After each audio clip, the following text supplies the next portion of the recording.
नमस्कार, कंज्यूमर अड्डा में आपका स्वागत है। आपके साथ मैं हूं विपिन भट्ट और आज बात करेंगे आपके होम लोन की। पिछले कुछ दिनों से कई लोगों ने कई सारे एडवर्टाइजमेंट टीवी में अखबारों में देखे होंगे जहां पर होम लोन 8.5% कहीं उससे भी कम पर ऑफर किया जा रहा है।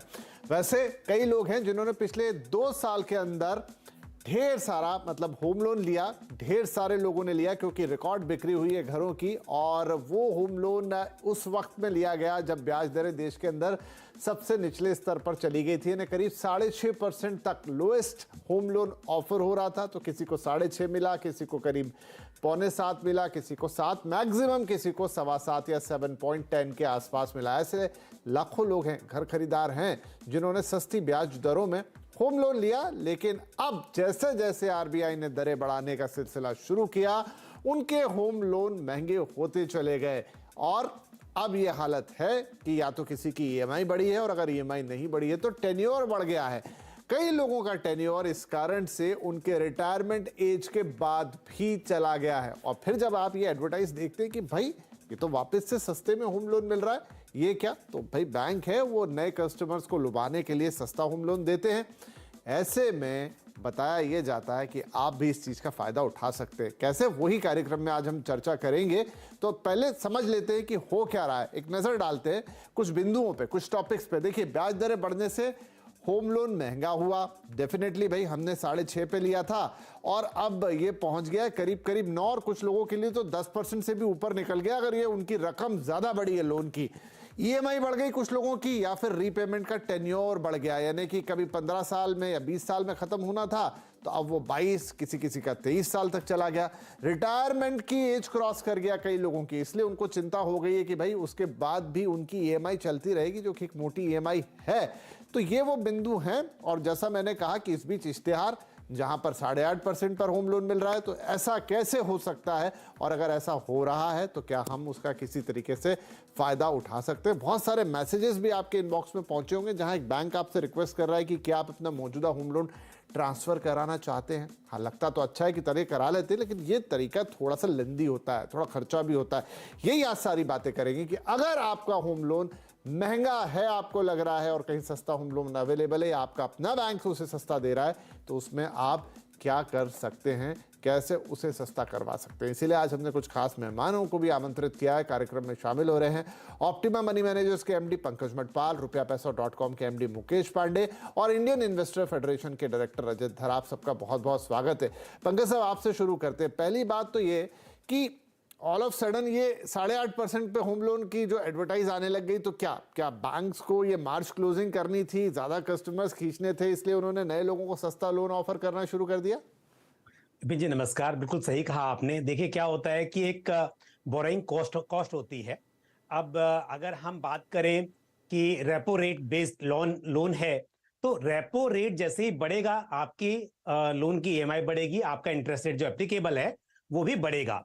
तो जब 4% रेपो था, तो उस वक्त पर आपको अगर 6.5% या 7% पर लोन मिल रहा था, तो मतलब जो बैंक का मार्जिन है वो 2.5 से 3% हो गया। अब उस वक्त पर क्योंकि 6.5% काफी सस्ता लग रहा था, 7% भी कम लग रहा था, तो आपने कभी कहा नहीं कि 2.5%, 3% जो स्प्रेड है, जो मार्जिन है वो ज्यादा है, आप कंफर्टेबल थे। अब क्योंकि रेट, अब रेपो, हम चाहे वो रेपो रेट की बात करें या फिर रिटेल प्राइम लेंडिंग रेट, जो कि नॉन बैंकिंग फाइनेंस कंपनीज हैं, वो आपको आरपीएलआर के हिसाब से लोन देती हैं, या फिर एमसीएलआर बेस्ड हो, पर किसी भी केस में जो कॉस्ट ऑफ बोरोइंग है उसके हिसाब से आपका जो लोन का रेट तय होता है वो उसके आधार पर होता है। तो इस वक्त पर जब हम बात करें 8.5, अब मान लीजिए 6.5% का रेपो है और आपको 8.5% पे ऑफर किया जा रहा है कि मार्जिन जो है वो बैंक ने कम कर दिया, 2% पे देने की बात कर रहे हैं।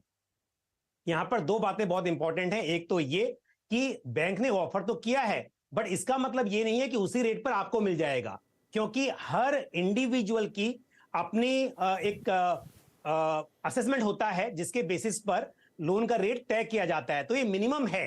तो जब आप सोच रहे होंगे कि मेरा लोन रेट बहुत महंगा है, क्या दूसरा बैंक मुझे 8.5% पे देगा, वो ऑनवर्ड्स है।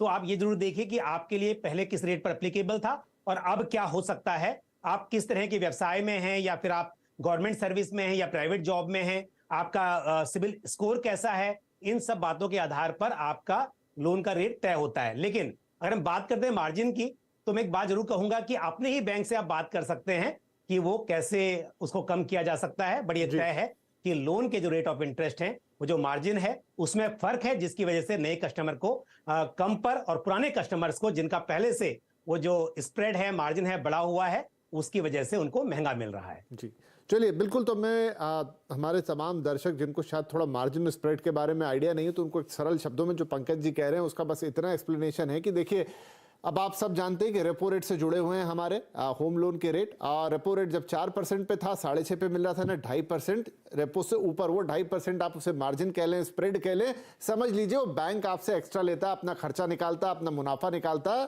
और उसमें उसके लिए जो भी कुछ उसकी कमाई होती है वो होती है, वही वो कम ज़्यादा करके आपको एडजस्टमेंट करता है। आप 6.5% पर रेपो रेट आ गई आरबीआई की तरफ से, तो कहीं वो 2.5% मार्जिन रख रहा है, कहीं 2 रख दे रहा है, तो फिर वो आपको सस्ता दिखता है। ये नए कस्टमर खींचने का तरीका भी होता है, राइट। रजत धर साहब, तो अब ये 2 ऑप्शंस हो गए आपके सामने। कई एसएमएस आपके लोगों के पास आ रहे हैं, या कई एडवर्टाइजमेंट हो रहे हैं कि आप अपना, या फिर लोगों को फोन मिलता है कि भाई आपको क्या अपना होम लोन स्विच करना है। एक ऑप्शन तो ये है, और दूसरा पंकज जी जो बता रहे हैं कि भाई आप अपने बैंक से बात कर ले। अब थोड़ा एक एक करके डिस्कस करते हैं। अगर आपको स्विच करना है, क्या स्विच करना इतना आसान होता है? जैसा पंकज जी ने भी कहा कि कोई मिनिमम दिख रहा है 8.5%, बहुत कंडीशन डिपेंड करेगी कि आपको क्या मिलेगा। और जितना हम जानते हैं, स्विच करने का भी एक कीमत होती है, कॉस्ट देनी पड़ती है आपको। बिल्कुल सर, मैं इसमें आपको ये बताना चाहूंगा कि जब हम होम लोन रेट का जो इंटरेस्ट है और वो बचाना चाहते हैं, उसमें पहली बात है हमारे में एक बायस है जिसमें से हम ग्रस्त हैं सभी, जिसको कह सकते हो आप मिडिल क्लास बायस। अब आप कहेंगे मिडिल क्लास बायस क्या है? हम कह रहे हैं हमें कॉस्ट बचाना है, 2% का या 2.5% का या आधा % का, या रेट ऑफ इंटरेस्ट मुझे 8.5 की जगह 8% मिल रहा है, मैं जंप कर रहा हूं। एज अध्यक्ष भारतीय निवेश महासंघ, अगर मैं आपसे बात करूं, भारतीय निवेशक महासंघ की अगर मैं बात करूं आपसे, तो इसमें कहने की सिर्फ बात यह है, इसमें कहने की बात सिर्फ जस्ट अ सेकंड, हाँ सॉरी, तो इसमें कहने की बात सिर्फ ये आएगी कि जब आप होम लोन का देखते हैं, इसमें आपको 2 पर्सपेक्टिव्स देखने हैं। सबसे पहली बात, महंगाई होती है कि आप एक जगह से दूसरी जगह पे शिफ्ट करेंगे, यू हैव टू पे चार्जेस, और वो लेंथी प्रोसेस है। कोई भी बैंक का बंदा आपके घर आके करेगा नहीं, आपको जाना पड़ेगा, आपको लेटर लेनी पड़ती है, लोन ट्रांसफर कराना पड़ता है, 2-2.5% का होता है। लेकिन सबसे पहला सवाल क्या है? सबसे पहला सवाल ये उठता है कि क्या ये सही टाइम है आपको स्विच करने का? अगर आपको स्विच भी करना है, अगर वो आपको लगता है मुझे 54 कम मिल रहा है, क्या ये राइट टाइम है? अब मैं आपको ये बताऊंगा, 1 अप्रैल से रेट ऑफ इंटरेस्ट फिर से बढ़ने वाले होम लोन के अक्रॉस मेनी प्रोवाइडर्स। अगर 1 अप्रैल से रेट ऑफ इंटरेस्ट बढ़ जाएंगे, और अभी तक हम एक्सपेक्ट कर रहे हैं कम से कम 3 या 4 बार और बढ़ेगा, बिफोर सितंबर में फ्लैटन होंगे। So if you ask me as अध्यक्ष ऑफ भारतीय निवेशक महासंघ, मैं तो ये कहूंगा कि आप 6 महीने रुक लीजिए, और 6 महीने रुकने के बाद अगर आपको ट्रांसफर भी करना है तो भी आप कर लीजिए। लेकिन इसमें भी कैच है, आपको अभी कहते हैं ना कि जब केबल टीवी लॉन्च हुए थे 1990 के दशक में, तब वो फ्री ऑफ कॉस्ट आए थे, तो सबने ले लिया। लेकिन जब बाद में पैसा लगने लगा, सब्सक्रिप्शन लगने लगा, तो लोगों ने पे करना शुरू किया। अभी आपको वो लोअर कॉस्ट पे एक्वायर करेंगे, 6-8 महीने के बाद अगर आपकी कॉस्टिंग बढ़ा दी, आप मार्जिन बढ़ा दिया, then you will have to pay that. तो आप 6 महीने के बाद दूसरी बार 2% का इंटरेस्ट देके तो स्विच आउट नहीं करेंगे।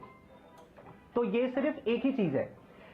अगर मैं आपको इसमें दूसरी चीज की बात करूं, तो जब आप इसको अगर मैं आपको इसमें दूसरी चीज की बात करूं, सबसे बड़ी चीज, हम सबसे बड़ी गलती ही ये करते हैं कि अभी हमें रेट ऑफ इंटरेस्ट कम करने के लिए जंप नहीं करना है, हमें वो जंप करना है सितंबर में, नॉट सितंबर से पहले।